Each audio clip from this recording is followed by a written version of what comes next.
Screen share नहीं हुआ है। पढ़ने में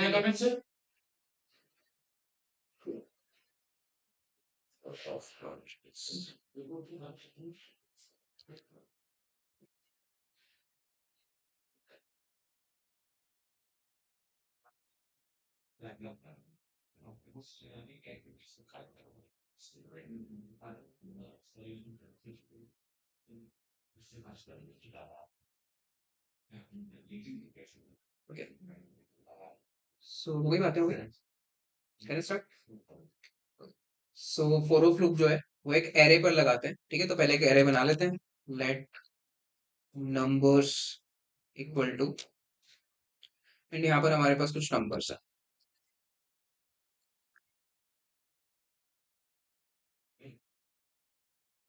कर लो। यार क्यों कुछ करना है, इधर देखना है सिर्फ तुम लोगों को, कुछ नहीं करना है, ठीक है। ओके, तो ये हमारे पास एक एरे है। इस पर हम नॉर्मल वाइल लूप भी लगा सकते हैं, डू वाइल भी लगा सकते हैं, फोर भी लगा सकते हैं, ठीक है। जब हम फोर लूप लगाएंगे इस पे, तो फोर लूप में काफी कुछ हमको करना पड़ता है। हमको एक वेरिएबल भी बनाना पड़ेगा, कंडीशन भी देनी पड़ेगी, इंक्रीमेंट भी करना पड़ेगा। देन उसके बाद वो जो टू है या फोर है या थ्री है, वो हमको किस में मिलेगा, नंबर्स ऑफ आई में मिलेगा, है ना। तो काफी कुछ करना पड़ता है। अगर वो सारी चीजें हमको नहीं करनी है, हमको कंडीशन नहीं देनी है, कंडीशन का हमको लोड नहीं लेना है, हमको इंक्रीमेंट का लोड नहीं लेना है, ठीक है, या नंबर्स ऑफ आई नहीं लिखना है, तो हम लोग फोर ऑफ लूप लगा सकते हैं, ठीक है। सो फोर ऑफ लूप का सिंटेक्स बता देता हूँ सबसे पहले। यहाँ पर एक वेरिएबल बनाना होता है, ठीक है। वेरिएबल बनाने के बाद आपको ऑफ कीवर्ड लिखना है। जैसे फॉर लूप में इन कीवर्ड लिख रहे थे हम, यहाँ पर ऑफ कीवर्ड लिखना है, ठीक है। ऑफ लिखने के बाद, अब क्योंकि फॉरिन लूप ऑब्जेक्ट पे लगता है तो इस जगह पर ऑब्जेक्ट का नाम लिखा था, अब ये क्योंकि एरे पे लगता है इस जगह पर एरे का नाम लिखना है, ठीक है। So array's name, then curly bracket, then यहाँ पर इस वेरिएबल में आपको क्या मिल जाएगी, वैल्यू मिल जाएगी। तो अगर आपको इस ब्रैकेट के अंदर वैल्यू चाहिए तो आपको क्या लिखना होगा, वो वेरिएबल का नाम, और उस वेरिएबल में आपको वैल्यू मिल जाएगी, ठीक है। यहाँ पर तो वैल्यू ही चाहिए हमको, बाकी किसी चीज से तो कोई मतलब है नहीं, ठीक है। की तो है नहीं यहाँ पर, तो सिर्फ वैल्यू चाहिए, और हमको यहाँ पर इस वेरिएबल में जो भी वेरिएबल हम यहाँ पे बनाते हैं उसमें वैल्यू मिल जाती है। सो मुझे नंबर्स पे लगाना है। सो फोर लेट नम इन नंबर्स, तो इस नम में एक एक करके सारी वैल्यू आ जाएगी। हमको कोई कंडीशन का टेंशन नहीं लेना, हमको कोई इंक्रीमेंट का टेंशन नहीं लेना, हमको कुछ नहीं लेना, ठीक है। कॉफी तो लिखा है। सो यहाँ पर जाने के बाद अब अगर मैं कंसोल डॉट लॉग नम करता हूँ, तो हमने कोई कंडीशन नहीं लिखी, कहाँ लूप को रुकना है, कहाँ पर लूप को चलना है, हमने कुछ नहीं बताया। हमने बस एरे का नाम दे दिया है, वो अपने आप स्टार्ट से लेके एंड तक चलेगा, और एक एक करके हमको नम के अंदर वैल्यूज दे देगा, ठीक है।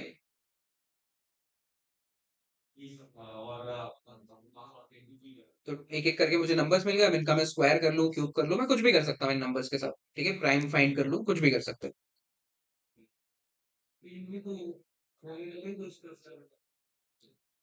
फोर इन भी कर सकते हो, बट उसमें पहले पहले इंडेक्स नंबर मिलेगा, फिर वो लिखना पड़ेगा, तो उतना क्यों करना है, डायरेक्टली वैल्यू ही चाहिए ना यहाँ पर तो हम।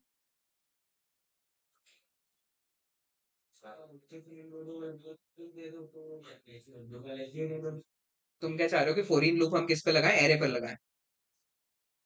काम तो करेगा ही ना। देखो इंटरनली ये जो एरे है ये भी ऑब्जेक्ट ही होता है, ठीक है। जावास्क्रिप्ट में इंटरनली सब कुछ ऑब्जेक्ट ही है। स्ट्रिंग भी ऑब्जेक्ट है, एरे भी ऑब्जेक्ट है, ऑब्जेक्ट खुद एक ऑब्जेक्ट है, सारी चीजें, फंक्शन भी ऑब्जेक्ट है, सब कुछ ऑब्जेक्ट ही होता है जावास्क्रिप्ट के अंदर इंटरनली, ठीक है। हमको बस सिंटेक्स ऐसे बनाकर दे दिए होते हैं क्योंकि हमारे समझने के लिए इजी हो जाता है सब कुछ ऑब्जेक्ट ही इंटरनली, ठीक है। तो जो चीज ऑब्जेक्ट पे कर सकते हो वो इन सब पे भी कर ही सकते हैं, ठीक है। जैसे अब ऑब्जेक्ट पढ़ने के बाद तुम लोगों को ये तो समझ में आ गया कि जब भी डॉट लगा के किसी भी चीज को एक्सेस करते हैं वो ऑब्जेक्ट की ही होती है, ठीक है। तो अगर मैंने यहाँ पर एक स्ट्रिंग बनाई, let text equal to hello, तो टेक्स्ट एक स्ट्रिंग है, ठीक है। टेक्स्ट कोई ऑब्जेक्ट तो है नहीं, बट हम text dot to upper case लगाएं अगर, तो ये अपर केस तो इस टेक्स्ट की ही हुआ ना।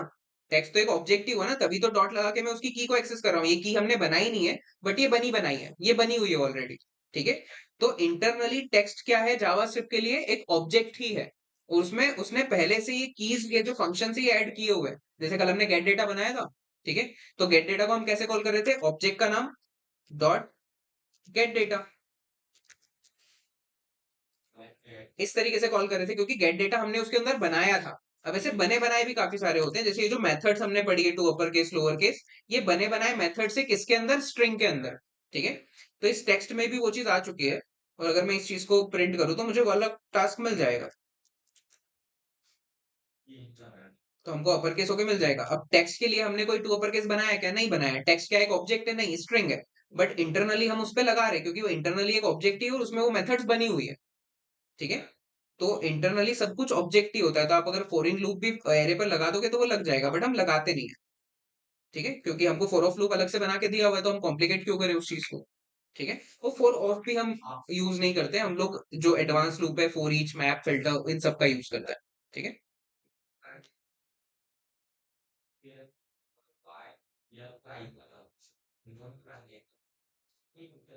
अफसान, मैम से मिलते हुए जाना, ठीक है, सोनिया मैम से।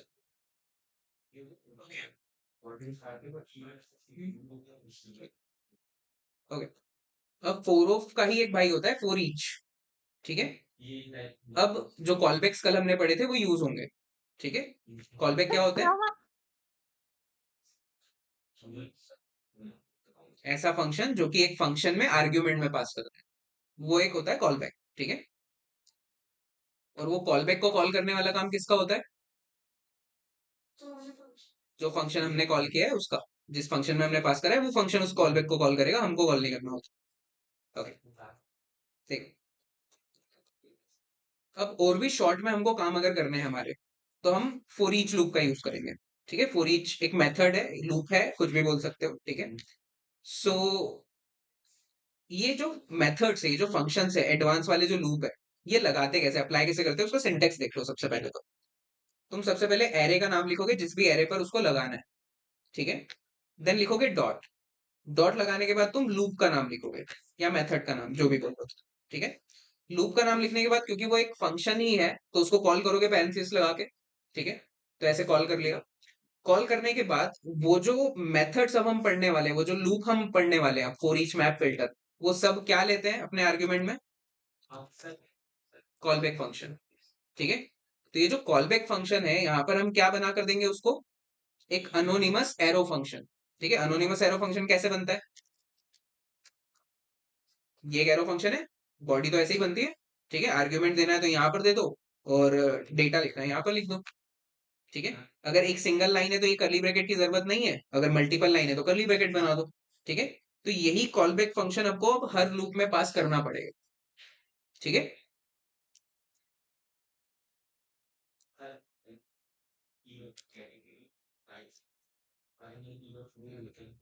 ओके, तो चलिए, तो मैं अलग ही बता,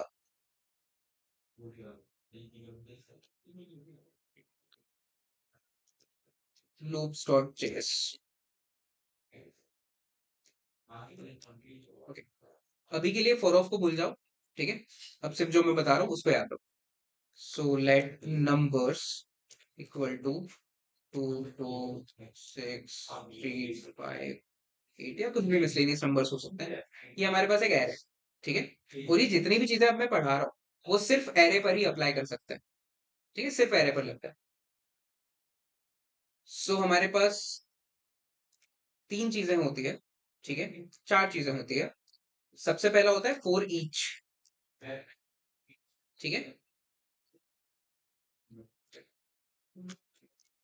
सेकंड होता है मैप,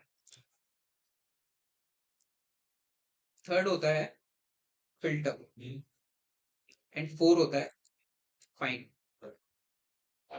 एक आधा और भी होता है, वो बाद में बता दूंगा, अभी मेन ये चार है, ठीक है। For each, map, filter, find, सबका अपना अपना काम है, और सबके अपने अपने यूज केस है, ठीक है। तो एक एक करके हम समझते हैं कि क्या हो। देखो, फॉर ईच का यूज हम तब करते हैं जब उस एरे में जितनी भी वैल्यूज है, वो एक एक करके हमको चाहिए, और फिर उस वैल्यू के साथ हम कुछ भी करें, जैसे नॉर्मल लूप होता है। हम्म। क्लास के बाद भेजता हूँ ना, चौथी क्लास में कैसे भेजूंगा?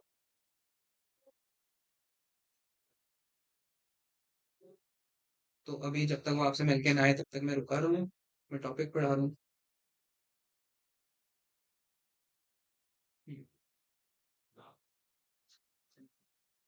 सो रिच, ठीक है।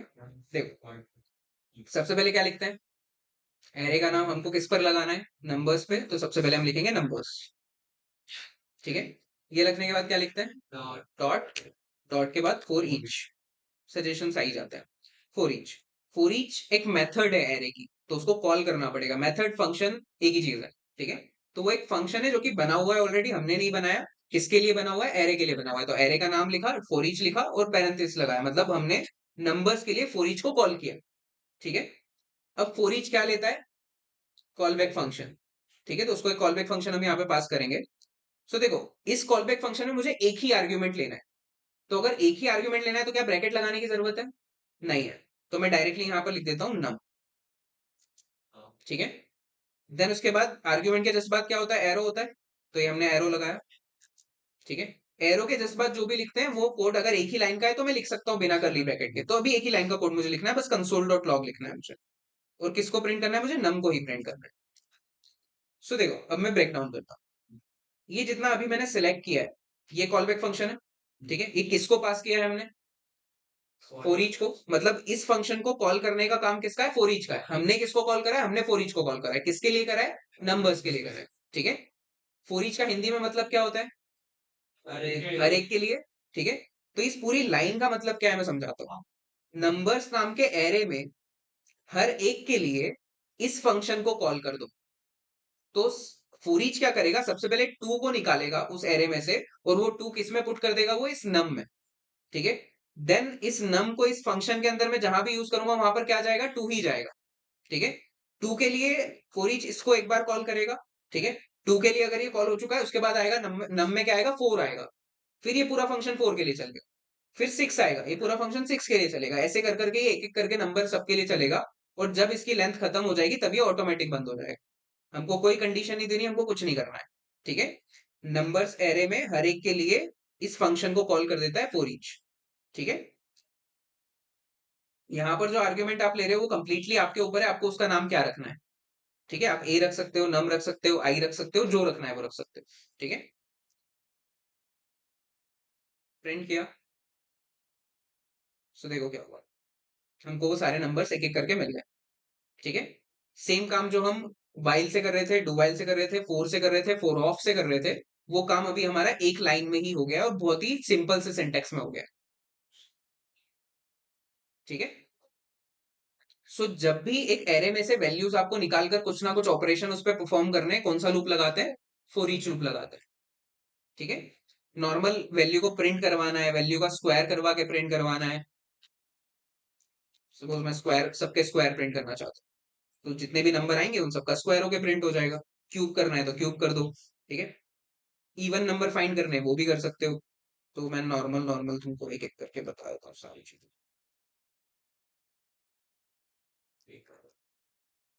ये मैंने बना लिया स्क्वायर वाला, ठीक है। देन मैंने बना लिया क्यूब वाला, तो इसमें स्क्वायर मिल जाएगा, इसमें क्यूब मिल जाएगा, ठीक है। अब मुझे क्या करना है? सपोज मुझे इस एरे में से सारे इवन इवन नंबर प्रिंट करना है, ऑड नंबर प्रिंट नहीं करना है, ठीक है। तो उसके लिए हम क्या करेंगे? देखो, नंबर्स डॉट फॉर ईच एक कॉल बैक लेता है। अब देखो, बहुत जगह पर जब तुम गूगल वगैरह पे कोड्स देखोगे, ठीक है, तो फॉर ईच या मैप वगैरह जहां पर भी लगा होगा वहां पर ई दिखेगा तुमको। मोस्टली ई लिखते हैं, ई फॉर एलिमेंट होता है इसलिए ई लिखते हैं, ठीक है। कुछ भी लिख सकते हो, जैसे हमने ऊपर नम लिखा था, ए लिखा था, या कुछ भी लिख सकते हो, वो आपके ऊपर है कंप्लीटली। बट मोस्टली आपको ई लिखा हुआ मिलेगा। ई फॉर एलिमेंट होता है, क्योंकि और एरे में क्या होता है? एलिमेंट्स ही तो होते हैं, ठीक है। सो ई में एक एक करके सारे नंबर आ जाएंगे। देन अब मुझे क्या करना है? इवन नंबर को प्रिंट करना है। तो इसी के आगे मैं टर्नरी लगा सकता हूँ, है ना। या फिर हमने वो जो एडवांस वाला पढ़ा है कि हर ई को डिवाइड करो टू से, और अगर वो डिवाइड हो रहा है और मुझे सिर्फ इवन ही करना है, मतलब ट्रू पर ही करना है, ट्रू पर करने के लिए एंड ऑपरेटर लगाते हैं हम लोग, और कंसोल डॉट लॉग उस ई को प्रिंट कर दो। ये कोड तो समझ में आना चाहिए क्योंकि एरो फंक्शन में हमने सेम काम किया हुआ है, ठीक है। तो इसमें तो डाउट नहीं होना चाहिए। सो देखो, 2 4 6 8 प्रिंट हो गया। और 3 और 5 प्रिंट नहीं हुआ। ठीक है, तो देखो एक ही लाइन में हम फोर ईच लगाकर बहुत सिंपली हमारा काम करते जा रहे हैं। ठीक है, ओके। और अगर ज्यादा लाइन का कोड भी लिखना है, फॉर एग्जांपल प्राइम वगैरह फाइंड करना है, तो करली ब्रैकेट लगा के वो सारे कोड हम लिख सकते हैं, है ना? तो वो भी हमने किया हुआ है ये। ठीक है, अब देखो इस फोर ईच की ना कुछ लिमिटेशन, कि कुछ काम इसमें नहीं कर सकते हैं हम लोग। तो वो काम फिर कौन करता है? मैप कर देता है हमारा। तो वो कौन सा काम है जो हमको फोर ईच नहीं करके दे सकता? देखो ये जो कोड हमने लिखा था, ये क्या करता है? ये वाली लाइन क्या करती है? लाइन नंबर 13 क्या करती है? स्क्वायर करके प्रिंट कर देती है, नॉर्मल सा काम है। ठीक है, स्क्वायर करके प्रिंट कर दिया उसको। ठीक है, अगर मुझे, अब हमारा टास्क है जो हमने पहले किया हुआ भी है, कि हमको हमारे पास एक और एरे होना चाहिए स्क्वायर नाम का, जो कि खाली है। हमको इसमें से सारे नंबर के स्क्वायर किसमें डालने हैं? इसमें डालने हैं। ठीक है, तो अगर मैं डायरेक्टली करना चाहूँ कि ये स्क्वायर तो हो ही रहा है, मैं इसको एक वेरिएबल में सेव कर लेता हूँ, कुछ ऐसे। तो ये पूरा लूप जो भी देगा वो किसमें सेव हो जाएगा? स्क्वायर में सेव हो जाएगा। ठीक है, ऐसा हम सोच रहे हैं, बट फोर ईच ये वाला काम नहीं कर सकता है। फोर ईच की लिमिटेशन है, फोर ईच नया एरे बनाकर नहीं दे सकता है। ठीक है, फोर ईच सिर्फ इटरेट कर सकता है उन चीजों को। तो अगर मैं कंसोल डॉट लॉग स्क्वायर को प्रिंट करूं, तो देखते हैं स्क्वायर में क्या आता है।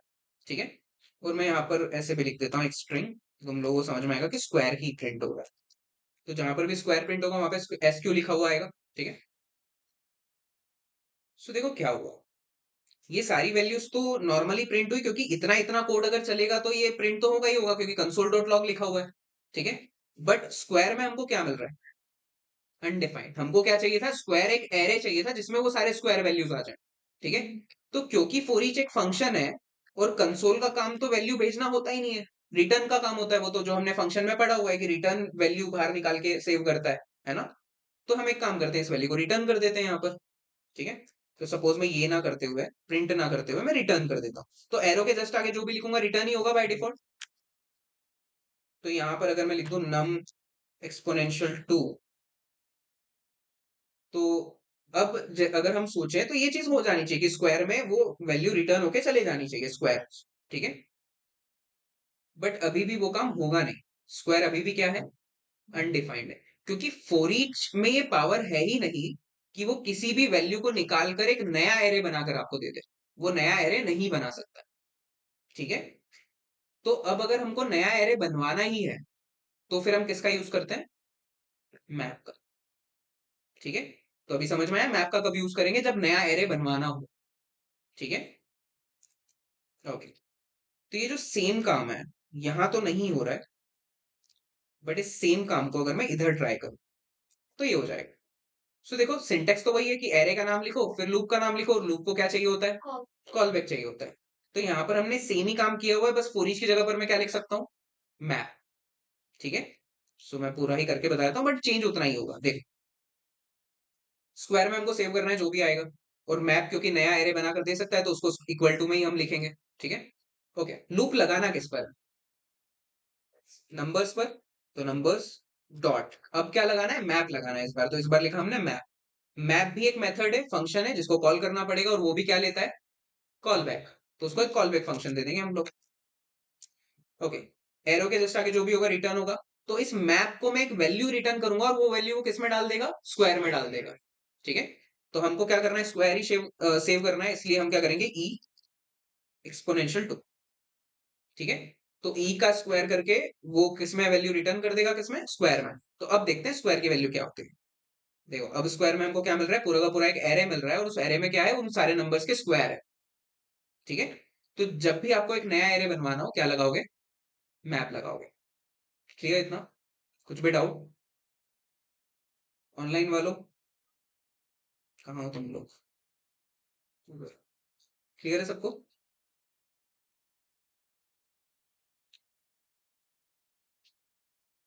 हर्ष और अमन को ही क्लियर है क्या? बाकी बाकियों को नहीं है?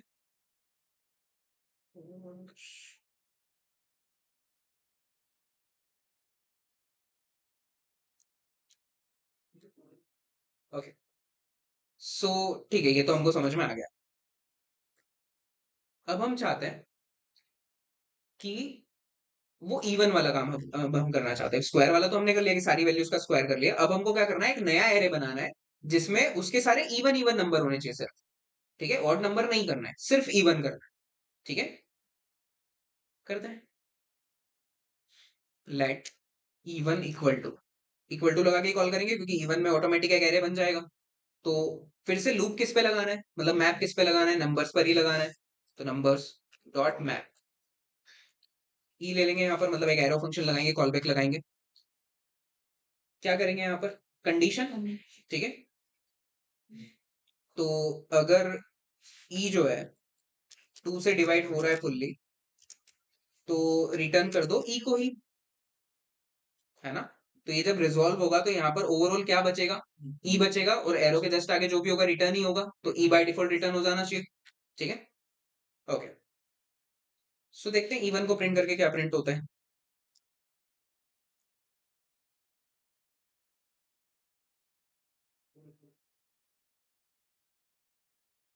सो देखो हमको क्या मिला, 2 मिला, 4 मिला, 6 मिला, और 8 भी मिला, पर दो जगह पर हमको क्या मिला, फॉल्स। ऐसा क्यों, क्योंकि जब ये कंडीशन फॉल्स हो गई तो कुछ भी रिटर्न हुआ ही नहीं, वहां पर ओवरऑल क्या आ गया, फॉल्स आ गया। तो हमारे पास इवन में क्या चले गया, फॉल्स ही चले गया। बट हमको 3 और 5 की जगह पर फॉल्स मिला, बट हमको सिर्फ क्या चाहिए था, 2 4 6 और 8 चाहिए था। हमको फॉल्स फॉल्स तो चाहिए ही नहीं ना। ठीक है, और अगर मैं इफ एल्स लगा देता, ठीक है, नॉर्मल वाला जो हमारा इफ एल्स होता है, ट्रेडिशनल वाला, वो भी अगर मैं लगा देता, तो फॉल्स की जगह पर अनडिफाइंड आता फिर। ठीक है, सो देखिए कि वैल्यूज तो हमको मिल ही रही है, बट हमको अनडिफाइंड भी मिल रहा है या फिर फॉल्स भी मिल रहा है, जो कि हमको नहीं चाहिए। ठीक है, तो अब मैप की भी लिमिटेशन है। जैसे फॉर ईच एक नया एरे नहीं बनाकर दे सकता है, बट मैप बना के दे सकता है। बट मैप क्या नहीं कर सकता है, मैप छोटी साइज का एरे नहीं बनाकर दे सकता है। मैप जो है हमेशा सेम साइज का एरे बनाकर देता है। सेम साइज किसकी सेम साइज, जिस पर मैप लगाया है। तो नंबर्स पर मैप लगाया है, तो जो नया बनेगा वो भी कितने साइज का बनेगा, जितनी लेंथ नंबर्स की है। तो नंबर्स की लेंथ अभी हमारी क्या है, 6 है। तो नया जो बना है वो भी कितनी लेंथ का बना है, 6 का बना है। बट हमारा तो 4 का बनना चाहिए था, या 6 का भी बनेगा। तो 6 का कब बनेगा, जब सारी वैल्यू इवन हो। ठीक है, तो जब हमको पता है कि जो नया एरे बनेगा वो कम साइज का बन सकता है, उस टाइम पर हम मैप नहीं लगाएंगे। तो फिर हम क्या लगाएंगे, फिल्टर। ठीक है, तो कब मैप का यूज नहीं करना है और कब फिल्टर का करना है, समझ में आया। ठीक, तो ये जो इवन वाला काम है मैप से पॉसिबल नहीं है, फिल्टर से है। और फिल्टर की एक खास बात है कि जैसे यहां पर मैप में क्या करना पड़ रहा था, हमको हमको वैल्यू को रिटर्न करना पड़ रहा था। ठीक है, क्योंकि वैल्यू को रिटर्न करे थे तभी वैल्यू उसमें जा रही थी। ठीक है, आई थिंक सो कंडीशन को भी कर सकते हैं, मैं भी सिर्फ मैं कंडीशन कंडीशन लिख दूं तो नहीं है, नहीं आएगा। मैप में वैल्यू ही रिटर्न करनी पड़ती है। ठीक है, बट जो हमारा फिल्टर होता है, फिल्टर में आप ट्रू रिटर्न करते हो तब भी वो वैल्यू चली जाती है। जैसे अभी अगर मैंने मैप के अंदर ट्रू रिटर्न करा तो ट्रू जा रहा है, वैल्यू नहीं जा रही। ठीक है, वैल्यू के लिए वैल्यू को रिटर्न करना पड़ता है मैप के अंदर। बट फिल्टर के अंदर अगर आप ट्रू रिटर्न करते हो तब भी वो वैल्यू चले जाती है। ट्रू नहीं जाता है, ट्रू पर वो वैल्यू चले जाती है। ठीक है, तो अब हमको सिर्फ कंडीशन भी लिख देंगे तो हमारा काम हो जाएगा। सो पहले तो मैं पूरा ही करके बताता हूँ। सो सबसे पहले तो नंबर्स पे लगाना है। तो नंबर्स डॉट फिल्टर, फिल्टर भी कॉल बैक लेगा। सो ई एरो, देन इवन करना है तो ई परसेंट टू इक्वल टू 0। अगर ऐसा है तो क्या करो, ई को रिटर्न कर दो, सेम जो मैप में किया था। ठीक है, अब देखते हैं क्या होता है। सो देखो, अब भी नया एरे मिला, बट कितनी साइज का मिला, कम साइज का, सिर्फ इवन इवन नंबर हमको मिल रहे हैं।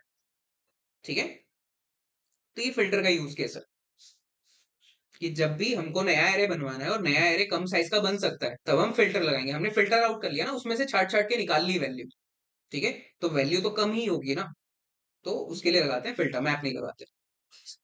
ठीक है, अब जैसे मैंने बताया कि हम वैल्यू रिटर्न कर रहे हैं, बट हम ट्रू फॉल्स भी रिटर्न कर सकते हैं, उसमें भी हमको मिलती वैल्यू ही है। ठीक है, तो जब ये कंडीशन रिजोल्व होगी, सपोज यहाँ पे 2 आया सबसे पहले, तो 2 2 से डिवाइड होकर 0 दे देगा। तो ये कंडीशन क्या हो जाएगी, ट्रू हो जाएगी। तो एट द एंड जब ये रिजोल्व होगा, यहाँ पर क्या लिखा हुआ आएगा, ट्रू। रिटर्न क्या होगा, ट्रू। बट ट्रू पर फिल्टर क्या रिटर्न करता है, नंबर रिटर्न, अरे फॉल्स कहां से आ गया, नंबर रिटर्न करता है। ठीक है, जो भी नंबर उस टाइम पे चल रहा हो ई के अंदर। ठीक है, तो अगर ट्रू रिटर्न हो रहा है तो ई में क्या नंबर था, टू था ना, टू के लिए पूरा काम हुआ है, तो इस इवन में क्या जाएगा, टू जाएगा। हम रिटर्न ट्रू कर रहे हैं बट ट्रू पर जो वैल्यू है वो जाएगी। ठीक है, और फॉल्स पर वाली वैल्यू, फॉल्स वाली वैल्यू जाएगी ही नहीं। तो मैं डायरेक्टली सिर्फ कंडीशन लिख सकता हूं, मुझे रिटर्न करवाने की जरूरत नहीं। सिर्फ कंडीशन को मैंने रिटर्न करवा दिया, तो कंडीशन पे हमको पता है या तो ट्रू रिटर्न होगा या फिर फॉल्स। तो जब जब ट्रू रिटर्न होगा तब तब जो ई में वैल्यू रहेगी वो वैल्यू चले जाएगी। ठीक है, सो अगर मैं सिर्फ कंडीशन कंडीशन लिखता हूं तब भी हमारा वो सेम ही काम हो रहा है। ठीक है, और इन सारी चीजों को अगर तुमको ट्रेडिशनल तरीके से करना है तो वो भी पॉसिबल है, वो भी कर ही सकते हो। देखो, कर्ली ब्रैकेट लगा दिया, इफ लिखा मैंने, देन इफ के अंदर मैंने वही सेम चीज लिखी, कंडीशन।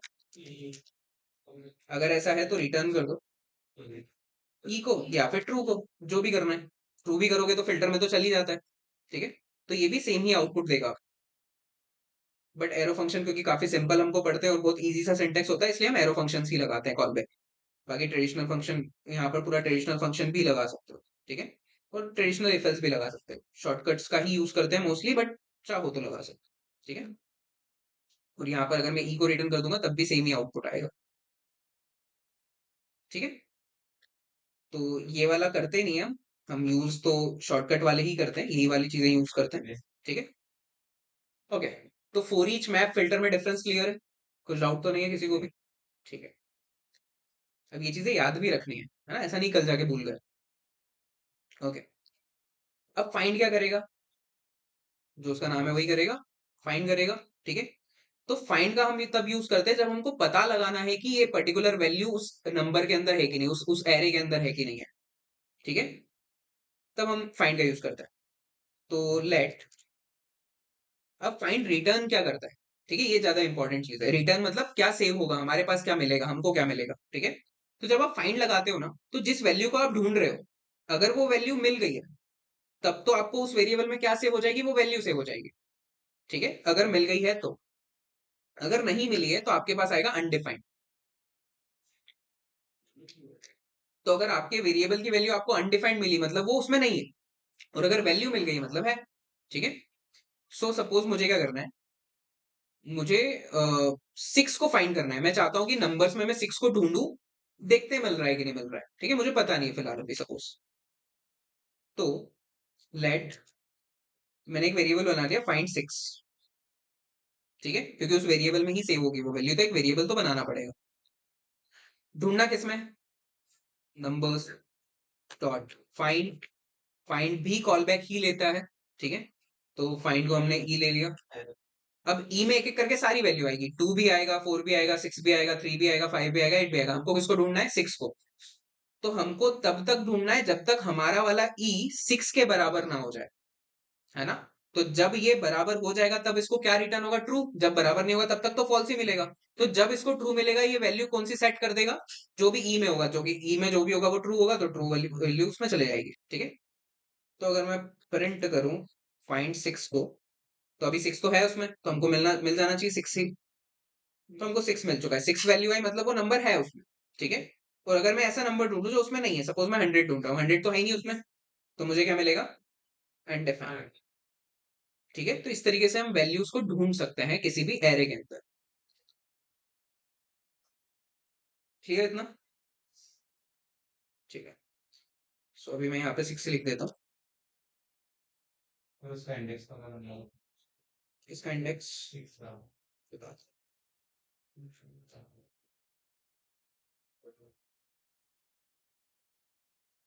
फाइंड 100 बनाते हैं, और 100 को फाइंड करते हैं। 100 में हमको क्या मिलेगा, अनडिफाइंड। Undefined, okay. देखो कभी कभी क्या होता है, इन फंक्शंस में हमको इंडेक्स नंबर की रिक्वायरमेंट पड़ती है। ठीक है, कभी कभी तो कहाँ लगाया था मैं,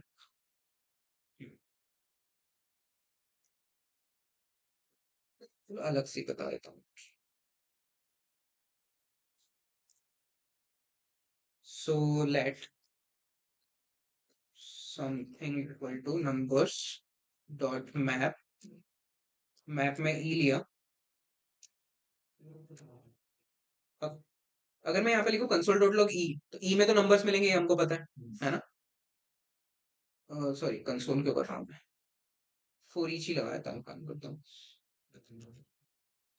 उसको फिर मैं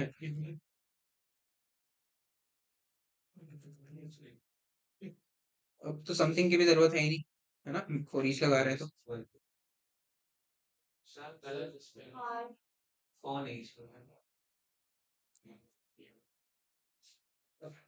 सो रन किया और हमको नंबर्स मिल गए। ये तो हमको पता ही है कि ई में तो नंबर्स मिलते ही हैं, ठीक है। मुझे हर उस ई का इंडेक्स नंबर चाहिए।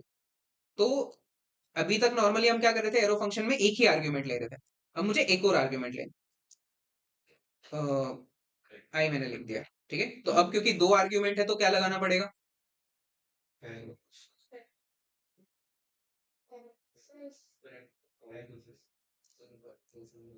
सबने बोला नहीं इसलिए हमने, ओके। तो आई यहाँ पे लिखा है, दो आर्ग्यूमेंट है तो ब्रैकेट लगाना पड़ेगा, सिंगल आर्ग्यूमेंट है तो बिना ब्रैकेट के लिख सकता है, ठीक है। तो ये जो सेकंड आर्ग्यूमेंट आप जो भी लेते हो, आई ले लो, ए ले लो, बी ले लो, जो आपको लेना है वो ले सकते हो, बट सेकंड आर्ग्यूमेंट में हमेशा क्या मिलेगा, इंडेक्स नंबर, ठीक है। तो यहाँ पर अगर मैं कुछ ऐसे प्रिंट कर दूं, आई को भी प्रिंट कर देता हूँ, कुछ ऐसे प्रिंट कर, देखते हैं आई में क्या मिलता है। तो आई में क्या मिला, इंडेक्स नंबर, ठीक है, 0 1 2 3 4। तो हर वैल्यू का इंडेक्स नंबर अगर आपको चाहिए तो वो सेकंड आर्ग्यूमेंट में हमेशा मिल जाता है, ठीक है। फर्स्ट आर्ग्यूमेंट में वैल्यू मिलती है, सेकंड में इंडेक्स नंबर मिलता है हमेशा। फाइंड के अंदर भी है, तो उसे चलना तो चाहिए, ठीक है। तो इंडेक्स पूरा लिख देता हूँ मैं,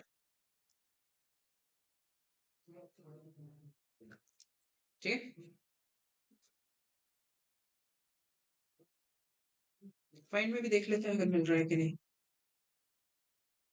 तो ई कॉमा आई, अब मुझे सपोज इस फाइंड 100 में क्या चाहिए, उसका इंडेक्स नंबर चाहिए, अगर वो है तो, ठीक है। तो चेक तो ई से ही होगा क्योंकि वैल्यू चेक तो वैल्यू ही करनी है, ठीक है। बट रिटर्न हम क्या कर देंगे, आई को, कि वैल्यू को चेक करो, रिटर्न आई को कर दो। तो टेक्निकली तो सेव हो जाना चाहिए, मतलब अभी तो 100 है ही नहीं, तो क्या मिलेगा देखते हैं, अनडिफाइंड ही मिल रहा है। बट अगर ये सेम काम हम 6 के साथ करें, देखते हैं होता है कि नहीं, क्योंकि ऐसी जरूरत पड़ती नहीं है फाइंड में तो कभी। देखते हैं, आई रिटर्न कर दो,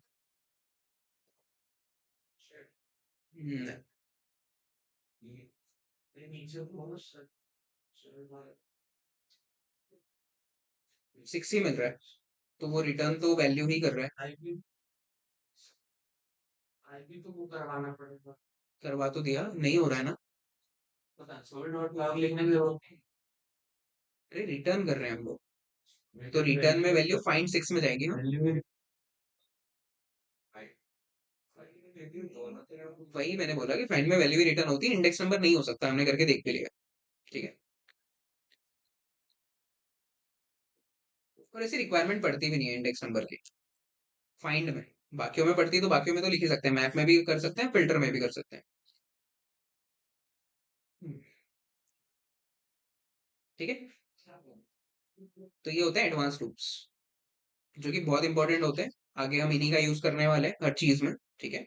और तुम लोग जब इसके बाद रिएक्ट पढ़ोगे, तो रिएक्ट में भी इन्हीं चीजों का यूज करते हैं, सबसे ज्यादा, बहुत बहुत ज्यादा यूज करते हैं इन चीजों का, ठीक है। ये अनकमेंट करके देख लेना, मैं शेयर कर दूंगा। अब देखो, ये जो अभी हमने एरे पर लूप्स लगाए, ठीक है, वो एरे बहुत नॉर्मल सा था, उसमें सिर्फ नंबर्स थे, ठीक है। बट जब भी हम वेबसाइट्स बनाते हैं या जब हम डेटा को हैंडल करते हैं, डेटा में सिर्फ नंबर्स नहीं होते हैं, डेटा में पूरा का पूरा डेटा होता है। जैसे हमने एरे ऑफ ऑब्जेक्ट पढ़ा था, तो एरे ऑफ ऑब्जेक्ट में हमने प्रोडक्ट्स का डेटा बनाया था, हमने यूजर्स का डेटा बनाया था, ठीक है। एक एरे के अंदर हमने बहुत सारे ऑब्जेक्ट्स बनाए थे, ठीक है। तो ये जो सारे ऑपरेशंस है, ये उन्हीं एरे ऑफ ऑब्जेक्ट पर ही लगाते हैं हम लोग, ठीक है। ये तो छोटा सा एग्जाम्पल था नंबर्स वाला, तो ठीक है। तो एरे ऑफ ऑब्जेक्ट कहाँ है,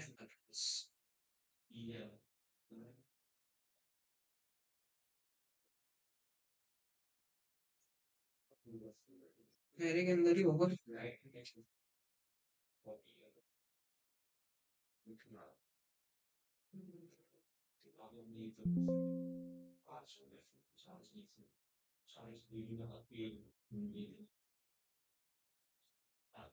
ओके, तो ये हमने पढ़ा था एरे ऑफ ऑब्जेक्ट, ठीक है।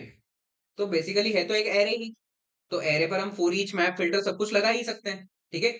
उसके वो जो नंबर्स वाला था उसके ई में हमको 1 2 3 4 मिल रहा था, इसके ई में क्या मिलेगा, पूरा का पूरा ऑब्जेक्ट, ठीक है। फिर ये पूरा ऑब्जेक्ट मिलेगा, फिर ये पूरा ऑब्जेक्ट मिलेगा, एक एक करके सारे ऑब्जेक्ट्स आएंगे हमारे पास, ठीक है। सो देखो, अब मुझे ढूंढना है कि इस पूरे एरे में शुभम है कि नहीं है। अगर शुभम है तो शुभम का मुझे सिर्फ नाम नहीं चाहिए, मुझे पूरी डिटेल चाहिए जितनी भी है शुभम की, ठीक है। तो किससे करेंगे, फाइंड से, ठीक है। सो देखो कैसे करेंगे, लगाना किस पर है, स्टूडेंट्स पर, बट पहले सेव भी करेंगे हम किसी ना किसी चीज में, ठीक है। तो लेट शुभम में ही, में शुभम, शुभम में भी सेव, ठीक है।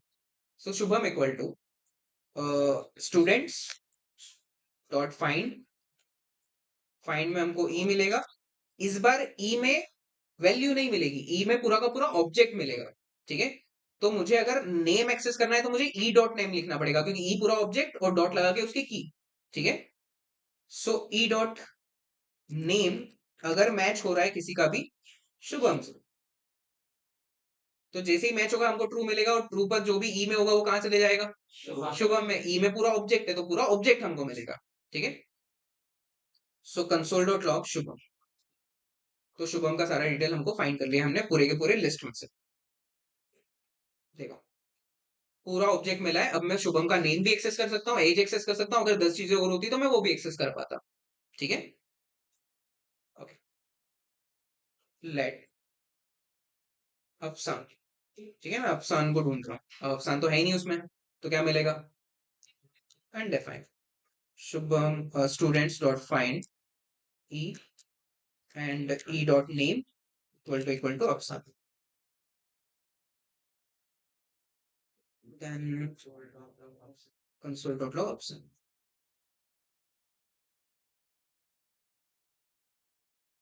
ये नहीं मिला, ठीक है। तो जब तुमको वेबसाइट दिखती है और वेबसाइट में बहुत सारे यूजर का डेटा तुम्हारे पास टेबल बन के दिख रहा है सामने, ठीक है।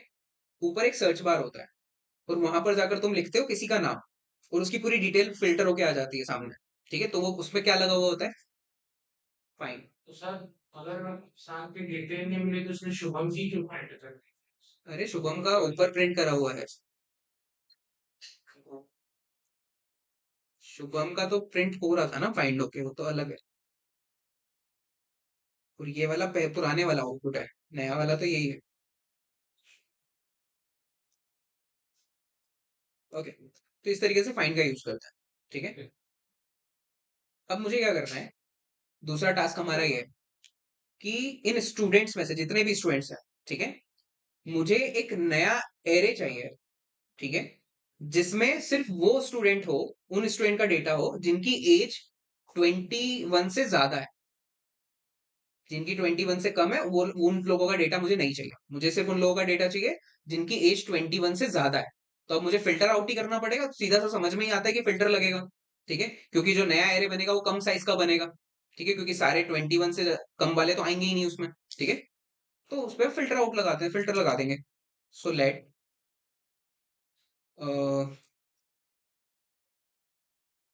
अबाउट 21, ये मैंने वेरिएबल का नाम ही रख लिया, ठीक है। पूरे स्टूडेंट्स में हम लगाएंगे फिल्टर, फिल्टर के ई में हमको ऑब्जेक्ट ही मिलेगा फिर से, ठीक है। अब हमको एज से फिल्टर करना है, तो यहाँ पर कंडीशन हम क्या लगा देंगे कि जिस भी ई की एज ग्रेटर देन 21 है उनको रिटर्न कर दो। तो जब ग्रेटर देन 21 एज आएगी तो वो ट्रू मिलेगा, ट्रू पर जो भी ई होगा वो उसमें चले जाएगा। सो कंसोल डॉट लॉग अब वो 21, देखते हैं कौन कौन सी वैल्यू मिलती है। शुभम मिला, अथर्व मिला, और हमको क्या नहीं मिला, अमन नहीं मिला, क्योंकि उसकी एज 21 है। तो इस तरीके से ये सारे लूप्स यूज करते हैं डेटास पर, ठीक है। अभी बहुत छोटे डेटा पे हम यूज कर रहे हैं, ये बड़ा सा भी डेटा होता तो हमको तो वही लगाना है ना, सेम ही काम करना है हमको तो, और वो हमको मिल जाएगा, ओके। मैप कब लगाएंगे, हर एक एलिमेंट को डिफरेंट। हर एक एलिमेंट में जब कुछ ना कुछ करना हो और सारे ही एलिमेंट सेव करना हो, ठीक है, कुछ ना कुछ चेंजेस करके, तो फिर आप लगाओगे मैप का यूज करोगे, ठीक है। सो ठीक है, यूज केस भी तुमको समझ में आ गया है, ठीक है, कैसे यूज करेंगे, कहाँ यूज, किसको कब।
कोई व्यक्ति अंदर जो आर्गुमेंट ही लेंगे। आर्ग्यूमेंट लिया ना, ई लिया हमने, बहुत सारे तो लिए। नहीं नहीं, जिसको अपन ने उसके अंदर लगाए थे वो, हम्म इन कोई भी अपन को छोड़ इसके लिए हम्म। तो उसके लिए जो कल बताओ, अभी टाइम कल बताओ। सर्विस